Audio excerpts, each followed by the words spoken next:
ಇನ್ನು ರಾಮೇಶ್ವರಕ್ಕೆ ಹೋದ್ರು ಶನೇಶ್ವರನ ಕಾಟ ತಪ್ಪಲಿಲ್ಲ ಅನ್ನುವಂತಾಗಿದೆ ಸಚಿವರಾಗಿರುವಂತಹ ಜಮೀರ್ ಅಹಮದ್ ಖಾನ್ ಅವರ ಪರಿಸ್ಥಿತಿ. ಯಾಕೆ ಅಂತ ಹೇಳಿದ್ರೆ ಅವರು ಪ್ರತಿನಿಧಿಸ್ತಾ ಇರುವಂತಹ ಕ್ಷೇತ್ರದಲ್ಲಿ ಅವ್ಯವಹಾರ ನಡೆದಿದೆ ಅನ್ನುವ ಆರೋಪ ಕೇಳಿಬಂದಿದೆ. ಎಷ್ಟು ಅವ್ಯವಹಾರ ನಡೆದಿದೆ ಅಂತ ಹೇಳಿದ್ರೆ ಬರೋಬ್ಬರಿ ಕಾಮಗಾರಿ ನಡೆಸದೆ 55 ಕೋಟಿ ರೂಪಾಯಿ ಹಣವನ್ನ ಲೂಟಿ ಮಾಡಿದ್ದಾರೆ ಅನ್ನುವ ಆರೋಪ ಈಗ ಕೇಳಿ ಬಂದಿದೆ. ಇದೇ ವಿಚಾರಕ್ಕೆ ಸಂಬಂಧಪಟ್ಟಂತೆ ಬಿಜೆಪಿ ಮುಖಂಡರಾಗಿರುವಂತಹ ಎನ್.ಆರ್. ರಮೇಶ್ ಅವರು ಇವತ್ತು ಲೋಕಾಯುಕ್ತ ಅಧಿಕಾರಿಗಳಿಗೆ ಗ್ರೇಟರ್ ಬೆಂಗಳೂರು ಅಥಾರಿಟಿಯ ಆಯುಕ್ತರಿಗೆ ದಾಖಲೆಯ ಸಮೇತ ದೂರನ್ನ ಕೊಟ್ಟರು. ನೀವು ಕೂಡ ಗಮನಿಸ್ತಾ ಇದ್ದೀರಲ್ವಾ, ಎನ್.ಆರ್. ರಮೇಶ್ ಅವರು ಇವತ್ತು 55 ಕೋಟಿ ರೂಪಾಯಿ ಹಣ ಲೂಟಿಯಾಗಿದೆ, ಅದು ಕೂಡ ಕಾಮಗಾರಿ ನಡೆಸದೆ ಅಂತ ಹೇಳಿ ದೂರನ್ನ ಕೊಟ್ಟಿದ್ದಾರೆ, ದಾಖಲೆ ಕೂಡ ಕೊಟ್ಟಿದ್ದಾರೆ. ಏನಿದು ಪ್ರಕರಣ ಅಂತ ಹೇಳಿದ್ರೆ ನಕಲಿ ಬಿಲ್ಲನ್ನ ರೆಡಿ ಮಾಡಿ 2 ಬಾರಿ ಕಾಮಗಾರಿ ಹೆಸರಲ್ಲಿ ಹಣವನ್ನ ರಿಲೀಸ್ ಮಾಡಿಕೊಂಡಿದ್ದಾರೆ ಅನ್ನುವ ಆರೋಪ.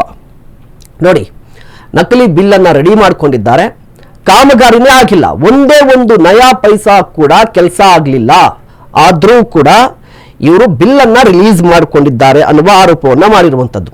ಹಾಗಾದ್ರೆ ಎಷ್ಟು ಕಾಮಗಾರಿಗಳು ಅಂತ ಹೇಳಿದ್ರೆ ಬರೋಬ್ಬರಿ 47 ಕಾಮಗಾರಿಗಳಿಗೆ ಒಂದೇ ಒಂದು ರೂಪಾಯಿ ಖರ್ಚು ಮಾಡದೆ ಬಿಲ್ ಮಾಡಿಸ್ಕೊಂಡಿದ್ದಾರೆ. ಎಷ್ಟು ಬಿಲ್ಲು? 55 ಕೋಟಿ ರೂಪಾಯಿ. ಇದೇ ಕಾರಣಕ್ಕಾಗಿ ಈ ಬಗ್ಗೆ ಉನ್ನತ ಮಟ್ಟದ ತನಿಖೆಯನ್ನ ನಡೆಸಬೇಕಾಗಿದೆ ಅಂತ ಹೇಳಿ ಒತ್ತಾಯಿಸಿ ದೂರನ್ನ ಕೊಟ್ಟಿದ್ದಾರೆ.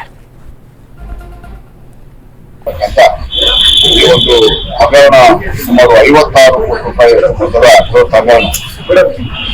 ಕೆಲಸನೇ ಮಾಡದೆ 2 ಬಾರಿ ಬಿಲ್ ಮಾಡಿಸ್ಕೊಂತ ಹಗರಣ ಆಯ್ತು. ನಿನ್ನೆ ದಿವಸ ಇದಕ್ಕೆ ಸಂಬಂಧಪಟ್ಟಾಗ ನಾನು ಜಿಲ್ಲಾಧಿಕಾರಿಗಳನ್ನ ಭೇಟಿ ಮಾಡಿ ಅವರಿಗೆ ವಿವರವಾಗಿ ಹೇಳಿದ್ದೀನಿ, ಅವರು ಕೂಡ ತನಿಖೆ ಆದೇಶ ಮಾಡ್ತಿದ್ರು ಅಂತ ಹೇಳಿದ್ರೆ ಮುಖ್ಯ ಆಯ್ತು.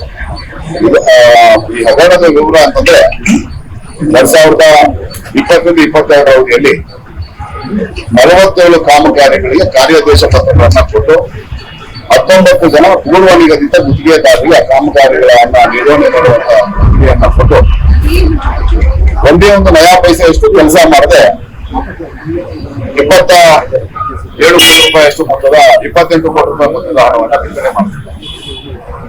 ಮತ್ತೆ ಇದೆಲ್ಲ 21-22 ಕೆಲಸ